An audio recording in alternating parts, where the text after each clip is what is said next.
à terre. Je vais vous dire franchement, je regrette qu'il ne l'ait pas fait. Et j'espère que leur décision de ne pas le faire n'est pas liée à cette affreuse polémique. Pourquoi vous regrettez? Parce que Laurence Ferrari, en l'occurrence, lutter contre le racisme et les discriminations, c'est profondément républicain, faut le dire. On a parfois des discours un peu, vous savez, martiaux sur la République, l'autorité. Mais en réalité, la République, c'est quoi? Notre nation, c'est une nation qui n'est pas ethnique, c'est une nation qui est politique. C'est liberté, égalité, fraternité. Et sur le chemin de l'universalisme que nous visons, il y a des obstacles.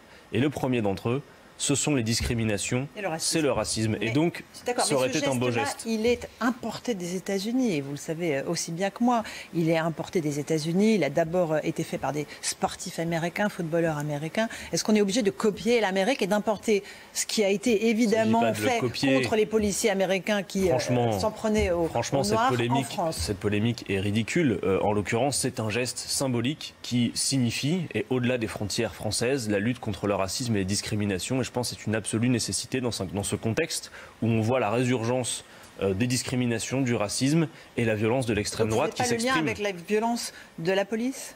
Pardon? Vous ne faites pas le lien entre le mouvement Black Lives Matter aux États-Unis qui est né contre les violences de la police et en l'occurrence, le mouvement de protestation après ce qui s'est passé et le meurtre de M. George Floyd, c'était évidemment les violences policières qui étaient en cause. Mais là aussi, je dois le dire... Et ce même geste-là n'a pas la même signification chez nous? Mais en tout cas, on sait qu'il y a aussi des violences policières chez nous. Mais il ne faut pas tout confondre. Voyez-vous, Laurence Ferrari, ce que je regrette... Écoutez-moi. Ce que je regrette dans ce moment, c'est que on a l'impression qu'il n'y a plus de place pour la raison, quoi. C'est-à-dire, vous dénoncez des violences policières, et il faut dénoncer les violences policières, alors, automatiquement, vous seriez anti-flic. Moi, je vais vous dire, Laurence Ferrari... de certains policiers, ce serait moins caricatural et moins essentialisé. Dès lors qu'il y en a et qu'il y en a beaucoup, on peut parler de violences policières, mais dire qu'il y a des violences policières, je le dis, ça ne veut pas dire que toute la police serait violente. En revanche, nous voyons, et c'est ce que nous disons avec Jean-Luc Mélenchon, c'est qu'il y a nécessité de refonder la police républicaine.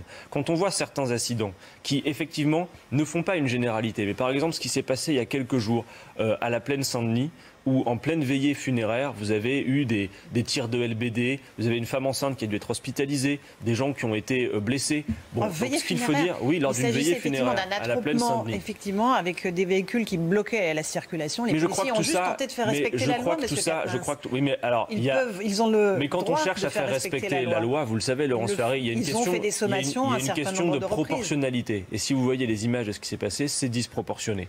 Donc, je veux le dire très tranquillement, y compris ce matin ici sur votre plateau. Dénoncer les violences policières, il faut le faire. Et ça ne veut pas dire pour autant que nous ne nous trouvons pas à côté des policiers quand eux-mêmes ont à subir des violences et qu'il n'y a pas de place pour la raison. Vous savez que sur les questions de sécurité, n'en déplaise à certains, y compris la France Insoumise, a des propositions claires à faire, structurées. Vous recevez parfois mon collègue Hugo Bernalicis. Simplement, retour à la raison. En effet, ça ne fait pas de nous des anti-flics que de dire qu'il y a des violences policières, de les dénoncer. Mais en même temps, je pense quand les policiers font leur travail, c'est les conditions de travail, et y compris leurs conditions de travail. Laurence Ferrari, nous avons été les premiers, la France Insoumise, par la voix de mon collègue Alexis Corbière, à demander une commission d'enquête parce que les policiers, voyez-vous, meurent d'abord et avant tout des suicides dans la police. Donc nous avons demandé une commission d'enquête sur le suicide dans la police. Quand nous avons demandé à ce que les commissariats qui sont en état de délabrement avancé, comme beaucoup de nos services publics, soient remis en état. Nous faisons des propositions qui, je le crois, doivent pouvoir être entendues des policiers républicains qui se trouvent dans les rangs de la police et que je ne confonds pas avec quelques-uns, effectivement, mais qui sont nombreux, il faut le dire, quand même. Mais nombreux, c'est quoi? C'est quel chiffre? Vous avez des chiffres? On a des difficultés à pouvoir le mesurer, mais on voit bien que ces phénomènes existent. L'IGPN est saisi, vous le savez. Écoutez, regardez, il y a des sanctions. L'IGPN. Nous proposons de dissoudre l'IGPN parce que ce fonctionnement ne marche pas. Ça ne peut pas être... Pourquoi? Parce que ce sont des policiers qui jugent des policiers? Écoutez, c'est une difficulté. Ils ont une indépendance. Ça ne peut pas être, en effet, des policiers qui jugent entre policiers du sort de policiers. On devrait avoir une instance dans laquelle vous auriez évidemment des policiers, mais pas que. On pourrait y associer des magistrats. On pourrait y associer des citoyennes, des citoyens, et avoir une instance dont personne ne doute de la capacité à rendre des comptes. Les policiers sont les fonctionnaires les plus sanctionnés de notre pays, vous le savez.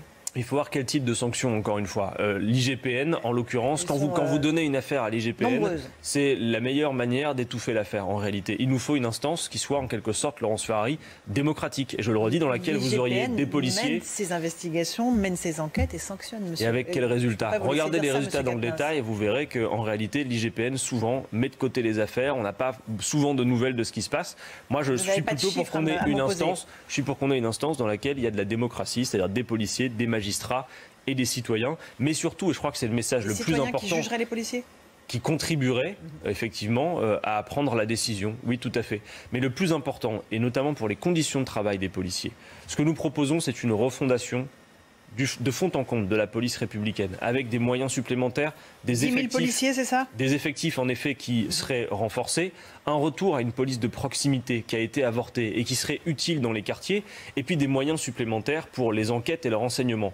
Et qu'on utilise aussi notre police à faire d'autres choses. Par exemple, pour ne citer que celui-là, sur la lutte contre le trafic de drogue, qui d'ailleurs pourrit d'abord et avant tout la vie de ceux qui vivent dans les quartiers populaires et qui veulent offrir un cadre de vie décent à leurs enfants pour pouvoir progresser dans la vie. Eh bien, cette lutte-là ne peut pas passer uniquement par le tout répressif derrière les petits consommateurs. On a besoin d'en passer... Ça passe quand même par la réponse pénale, évidemment, à l'évidence. Évidemment, les policiers peuvent interpeller, mais si les trafiquants ressortent 2 heures après... La difficulté qu'on a sur la question du trafic de drogue, dont d'ailleurs une ancienne policière me disait, c'est incroyable de voir qu'à peu près 85% du temps sur le terrain d'un policier est occupé à la lutte finalement contre la consommation ou le petit trafic. Alors que derrière, vous avez des grands réseaux, du trafic de drogue de masse, des armes.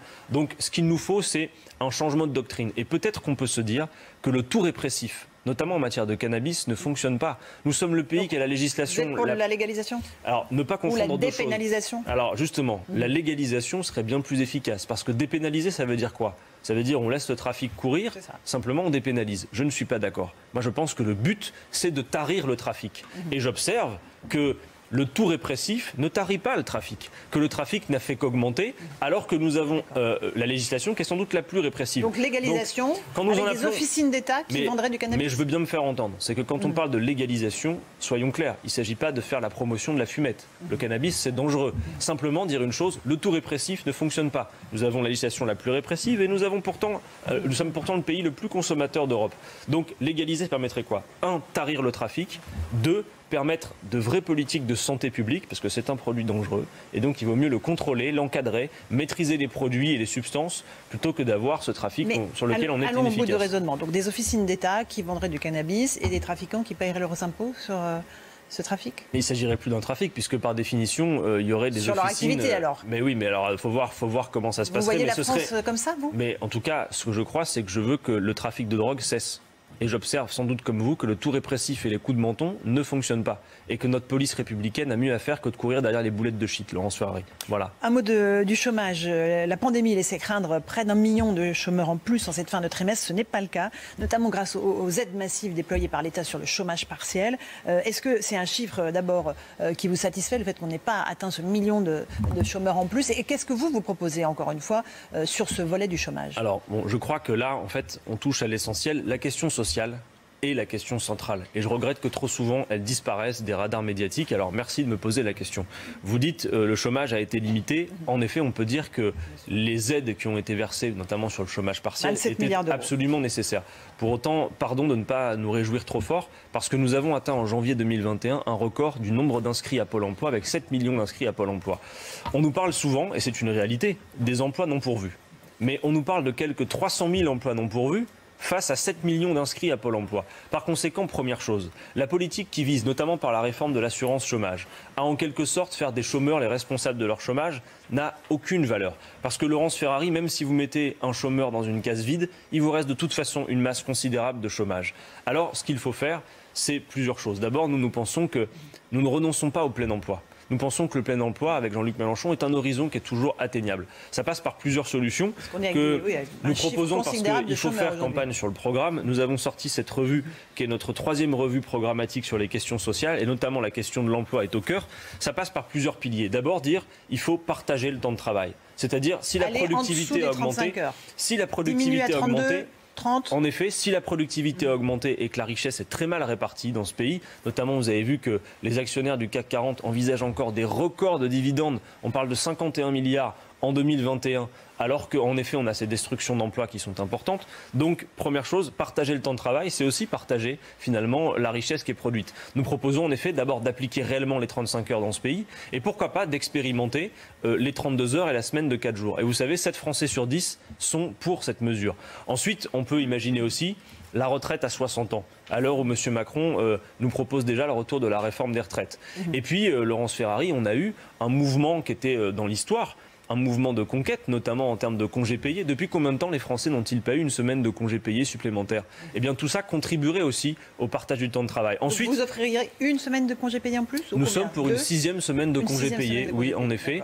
Et quand nous voyons par ailleurs tout le défi que nous avons face à nous, la planification écologique est une nécessité, car le changement climatique est commencé, nous atteignons des seuils d'irréversibilité, et je dois vous le dire, nous considérons qu'avec tout ce qu'il y a à faire pour la planification écologique, dans l'énergie, les transports, l'agriculture, l'économie de la mer, tout ça, c'est beaucoup d'emplois si nous faisons bifurquer notre économie. Et enfin, dernière proposition que nous faisons, qui me paraît être la plus importante, c'est la garantie d'emploi, qui est portée par Jean-Luc Mélenchon. C'est-à-dire qu'en fait, le droit à l'emploi... Tout le monde fonctionnaire, en fait. Alors non, pas exactement. Vous me permettez de m'expliquer. L'idée est la suivante. Le droit à l'emploi est inscrit dans notre Constitution. Or, aujourd'hui, ce droit n'est pas effectif pour la raison que le marché du travail, en quelque sorte, utilise le chômage pour faire pression à la baisse sur les salaires et les conditions de travail. Vous savez, ça consiste à dire, en gros, écoutez, si vous n'êtes pas content, de toute façon, il y en a 10 qui attendent à la sortie, donc voilà. C'est une difficulté particulière. Nous proposons donc une garantie d'emploi. Vous interdisez les licenciements, c'est ça? La garantie d'emploi, c'est de dire que tout chômeur volontaire, j'insiste sur la notion de volontariat, qui souhaiterait pouvoir travailler et auquel le marché n'offrirait pas de conditions satisfaisantes, se verrait proposer par l'État un emploi qui correspondrait à ses qualifications, mais surtout, c'est le plus important, mais surtout à des tâches qui ne sont pas prises en charge par le marché. Vous voyez, par exemple, en termes de services à la personne, de soins, de métiers du lien, d'emploi vert. Si nous devons faire la planification écologique, d'être aide à la personne. Mais peut-être que l'ingénieur au chômage trouve des débouchés dans le marché. En attendant, ce que nous proposons, c'est qu'on ne s'en remette pas intégralement au marché, et que finalement la tâche de toute personne qui cherche du travail serait simplement de déployer des efforts considérables pour se vendre auprès d'un employeur. Ce que nous disons en quelque sorte, c'est qu'il faut une économie mixte, bien sûr le marché, mais si le marché ne répond pas à des tâches que nous devons accomplir, et surtout c'est surtout d'assumer la préférence pour l'emploi, Laurence Ferrari. On entend parfois des discours qui visent à dire en quelque sorte le travail va manquer, on va manquer d'emplois à cause de la robotisation. Moi je vous le dis, si on applique un programme comme celui de Jean-Luc Mélenchon, notamment pour la planification écologique, on se fait plutôt des sueurs sur le fait de savoir si on aura assez de main-d'œuvre pour accomplir toutes ces tâches. Nous ne manquons pas de tâches à accomplir et le plein emploi reste un horizon atteignable. Un mot des régionales, le Front républicain contre le Rassemblement national. Pourquoi vous dites ça suffit? Écoutez, je vais vous dire, j'observe comme tout le monde que les gens en ont ras-le-bol de ces injonctions absolument inefficaces. D'abord, première chose, les responsables de la montée de l'extrême droite dans ce pays sont d'abord celles et ceux qui votent pour l'extrême droite. Donc on arrête de nous demander des comptes pour ce dont nous ne sommes pas responsables. Ensuite, je le regrette, et vous savez, Laurence Ferrari... Il y a les abstentionnistes aussi. Alors j'y viens, mais partout où je viens, vous savez, je garde ma liberté de parole, et y compris ma besace d'arguments. Je suis ici sur une chaîne dont je n'ai pas de difficulté à dire que, de mon point de vue, elle participe d'un agenda médiatique d'extrême droite que je trouve délétère. Je ne vous laisserai pas dire ça, c'est entièrement vous avez le droit de ne pas me laisser le dire. C'est insulter le travail de toute une rédaction avec des Laurence plateaux équilibrés. Je n'ai insulté personne, c'est un choix éditorial, c'est une caractérisation politique. Non mais Laurence Ferrari, je vous le dis. On discute. C'est insulter le travail de toute une rédaction. Laurence Ferrari, écoutez-moi. On travaille tous les jours, 24 heures sur 24, 7 jours sur 7. Je ne dément absolument pas le travail de votre rédaction. Mais Laurence Ferrari, non, pas du tout. Et j'en suis ici la représentante. Mais vous avez raison. Je suis fière de travailler. Et moi, je suis face à vous et je vous explique que, par exemple, vous ne pouvez pas nier que le CSA a épinglé votre chaîne récemment sur le pluralisme politique et le fait d'avoir plutôt offert la parole à des candidats d'extrême droite. Le temps de parole sera entièrement respecté. Ok, en attendant... Et il l'est. Et vous en êtes la preuve vivante. Bien évidemment. Donc, en attendant, je vous le dis, sur la montée de l'extrême droite dans ce pays, effectivement, nous avons une difficulté particulière. C'est qu'en effet, cet agenda médiatique participe de cette montée, d'une dédiabolisation, alors que quand on voit, y compris les propos récents... Ce n'est pas les problèmes que rencontre la France qui créent, encore une fois, cette volonté de certains acteurs d'aller voter à l'Assemblée nationale.